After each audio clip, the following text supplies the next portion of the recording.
Hello my dear student. मैं फुलेंद्र सिंह और आपका स्वागत है मेरे नए वीडियो में।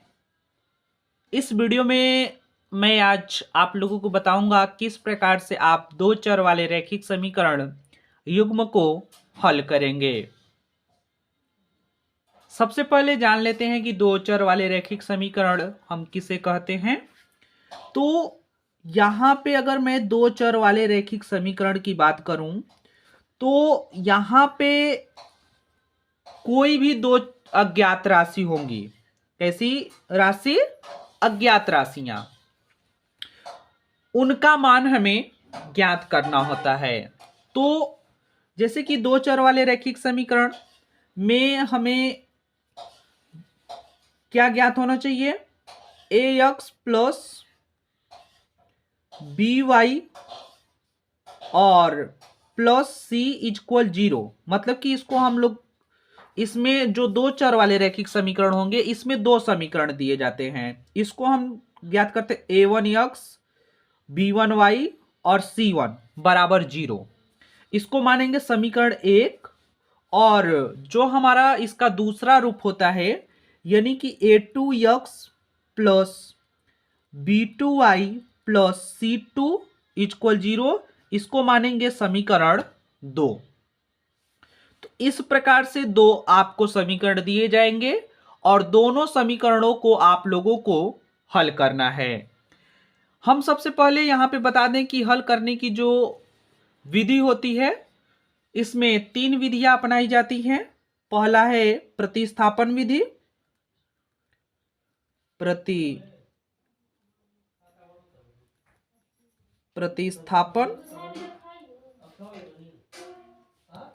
विधि, पहला प्रतिस्थापन विधि, दूसरा आपका हो जाएगा विलोपन विधि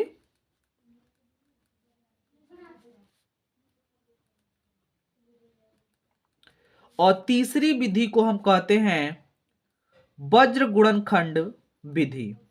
वज्र गुणनखंड, वज्र गुणनखंड विधि। तो दोस्तों आज मैं इस वीडियो में बताऊंगा कि आप किस प्रकार से किसी समीकरण को प्रतिस्थापन विधि से हल करेंगे।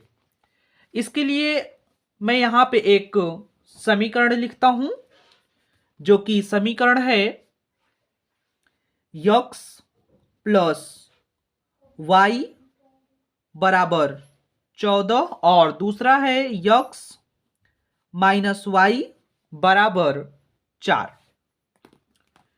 इसको मानेंगे समीकरण 1 और इसको मानेंगे समीकरण 2। तो चलिए हम यहां पे लगाते हैं प्रतिस्थापन विधि। तो यहां पे लिखेंगे प्रतिस्थापन विधि से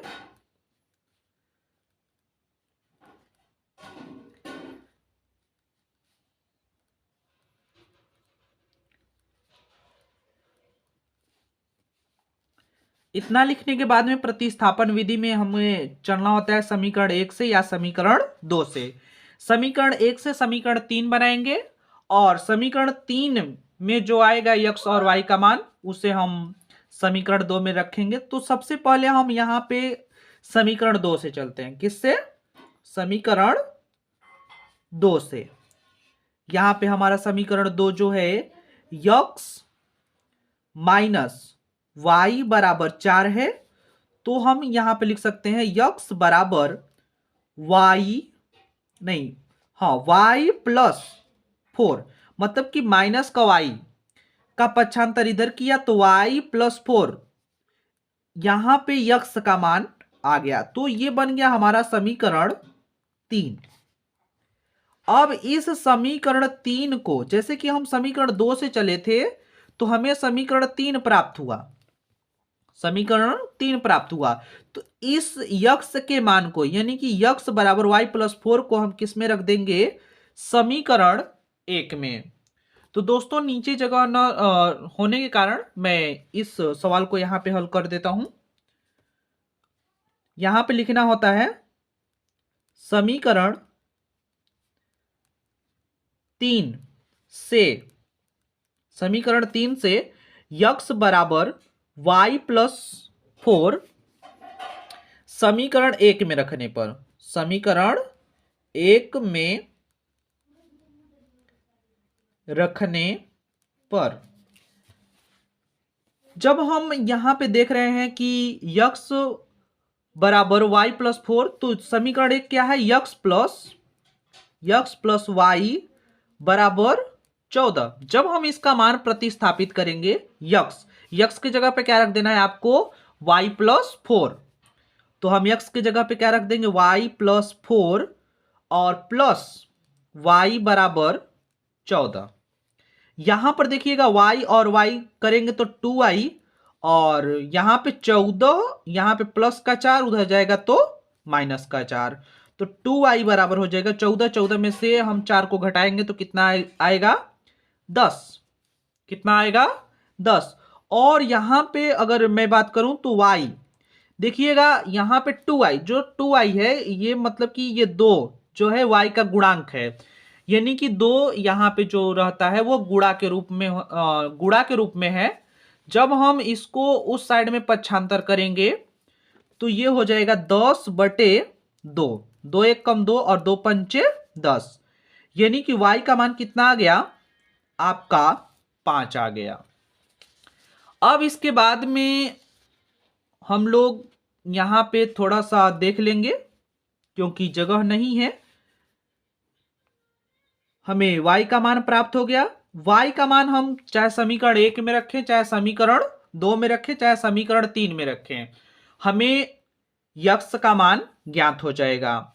तो हम यहां पे कर लेते हैं, y बराबर 5, y बराबर 5 समीकरण 3 में रखने पर,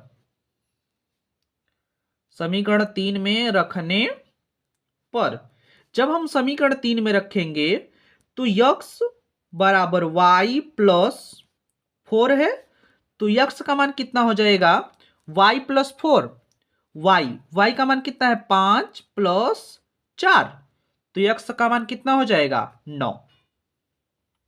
चलिए देखते हैं क्या समीकरण संतुलित हो पाता है कि नहीं हो पाता है। यहां पे देखिएगा, यक्स का मान 9, कितना आया यक्स का मान, यक्स का मान आया है 9, यक्स का मान 9 है, तो यक्स की जगह पे 9 रखेंगे और उसमें 5 को जोड़ेंगे तो 9 5 14, और ठीक इसी प्रकार से 9 में से हम 5 को घटाएंगे तो 4 आ जाएगा, जो कि यहां पे समीकरण को संतुलित भी यक्स और वाई का मान कर रहा है। दोस्तों, ठीक इसी प्रकार के वीडियो पाने के लिए आप हमारे YouTube चैनल को सब्सक्राइब कर सकते हैं और वीडियो को लाइक जरूर करें। धन्यवाद, मिलते हैं अगले वीडियो में, तब तक के लिए जय हिंद।